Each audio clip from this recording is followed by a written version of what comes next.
رحیم یار خان سے شفیق احمد مغل کی رپورٹ کے مطابق Rahim Yar Khan D S P traffic Muhammad Sajid دورہ سٹی ایریا ایجوکیشن یونٹ کا تعلیمی ادارہ میں لیکچر اور ایل ٹی وی ڈرائیورز کو آگاہی فراہم کی۔ تفصیلات کے مطابق ڈسٹرکٹ ٹریفک آفیسر محمد ساجد نے سٹی ایریا میں ٹریفک پولیس کی ڈیوٹی اور چیکنگ کے انتظامات کا جائزہ لیا۔ اس موقع پر انہوں نے افسران اور ملازمین کو سختی سے ہدایت کی ہے کہ ٹریفک قوانین اور موٹر ویز آرڈیننس ترمیم شدہ 2025 پر ہر صورت مکمل عمل درآمد کو یقینی بنایا جائے۔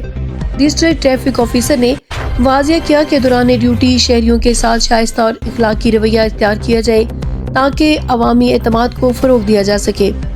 ڈسٹرکٹ ٹریفک آفیسر محمد ساجد کی خصوصی ہدایات پر ٹریفک ایجوکیشن یونٹ آئی ای جی کے اسٹوڈنٹس کو ٹریفک قوانین اور روڈ سیفٹی سے متعلق آگاہی لیکچر دیا۔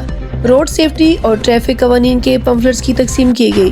لیکچر میں ہیلمٹ کے استعمال، ڈرائیونگ لائسنس کے حصول اور دوران ڈرائیونگ روڈ سیفٹی اور ٹریفک قوانین پر عمل درآمد کی اہمیت اجاگر کی گئی۔ ٹریفک ایجوکیشن یونٹ نے ایل ٹی وی ٹرانسپورٹ چلانے والے ڈرائیوروں کے لیے ایک خصوصی ورکشاپ منعقد کی جس میں ٹریفک قوانین اور روڈ سیفٹی سے متعلق آگاہی لیکچرز دیا۔ ورکشاپ کا مقصد ڈرائیوروں میں روڈ سیفٹی کا شعور اجاگر کرنا، سڑکوں پر محفوظ سفر کو یقینی بنانا اور حادثات کی روک تھام ہے تاکہ شہریوں کی قیمتی جانیں محفوظ رہیں۔